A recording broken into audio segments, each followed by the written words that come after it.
মধ্যরাতে অপারেশন সিন্দুর আর আজ সকাল থেকেই রাজ্যে রাজ্যে মক ড্রিল। কলকাতাতেও স্কুলে স্কুলে মক ড্রিল।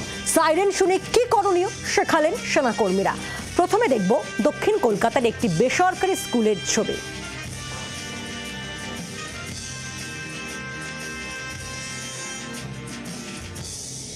আমরা ওদের ডেমনস্ট্রেট করলাম যে কি তোমরা করবে, কারণ বেশিরভাগই তো স্কুলে ক্লাসরুম থাকে, তা ক্লাসরুমে থাকলে তুমি কিভাবে রেসপন্ড করবে। তো সেইটা ডেমনস্ট্রেশনের পর আমরা একটা মক এক্সারসাইজ করলাম, যেখানে আমরা আমাদের নিজস্ব যে ফায়ার অ্যালার্ম আছে সেটা বাজিয়ে বাচ্চারা সেটার আগেনস্টে ওরা মানে যেটা করলো সেটা হচ্ছে যে যে যেরকমই ছিল ক্লাসরুমে তারা টেবিলের তলায় ঢুকে মাথায় হাত দিয়ে যাতে মাথাটা বাঁচানো যায় সেইভাবে এক্সারসাইজটা হলো।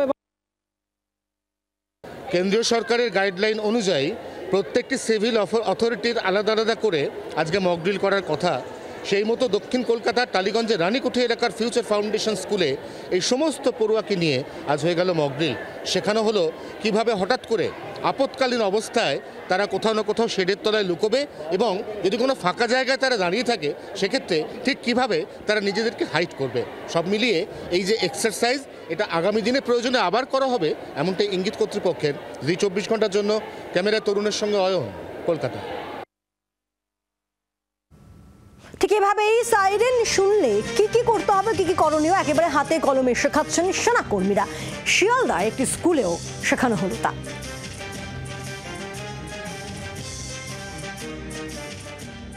এই মুহূর্তে আমরা রয়েছি ইস্টার্ন রেলওয়ে ডিআরএম গ্রাউন্ডে এবং সেখানে দেখা যাচ্ছে যে রেলের যারা আধিকারিকরা তাদের তত্ত্বাবধানে বিভিন্ন ক্ষেত্রের মানুষ তারা কিন্তু এই মক ড্রিল শুরু করেছে। কোথাও আগুন লাগলে কি করবে, কোথাও কোনো এয়ার স্ট্রাইক হলে তারা কি করবে এবং সাইরেন বাজলে তাদের প্রাথমিক কাজ কি হবে, এই সমস্ত বিষয়ে যে প্রস্তুতি তা কিন্তু ইতিমধ্যেই শুরু হয়ে গিয়েছে। এবং আমরা সেই মক ড্রিলের ছবি দেখতে পাচ্ছি যেখানে রেলওয়েজের বিভিন্ন যারা সিনিয়র অফিসিয়ালসদের সামনেই কার্যত এই মক ড্রিল এই মুহূর্তে চলছে, যেখানে দেখা যাচ্ছে যে যারা এনসিসি ক্যাডেটস রয়েছে তারা যখন পার্টিসিপেট করছেন এবং অন্যান্য বিভিন্ন সেক্টরের মানুষ এবং রেলওয়ের যারা আধিকারিকরা রয়েছেন তারাও কিন্তু এই মক ড্রিলে পার্টিসিপেট করেছেন। আপাততভাবে যেটা বলা হচ্ছে যে কোনো রকমভাবে সাইরেন বাজলে তারা তাদের প্রথম পদক্ষেপ কি হবে, তার পরবর্তী ক্ষেত্রে তারা কি করবে, কোথাও আগুন লেগে গেলে তারা কি করবে, এই ধরনের বিভিন্ন যে প্রশিক্ষণ তাদেরকে দেওয়া হচ্ছে এই মক ড্রিলের মাধ্যমে।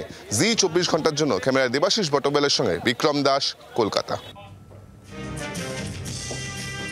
শিয়ালদার পাশাপাশি মিন্টো পার্কের একটি বেসরকারি স্কুল সেখানেও শেখানো হলো এই মক ড্রিল।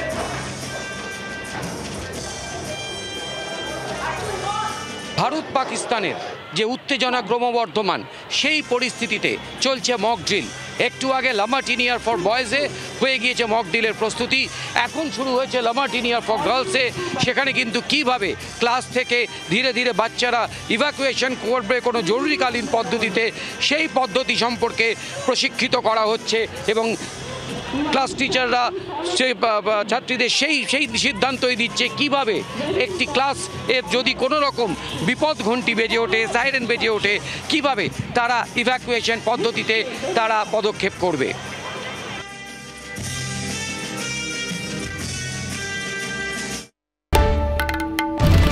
বাংলার আওয়াজ, বাঙালির আবেগ, জি 24 ঘন্টা।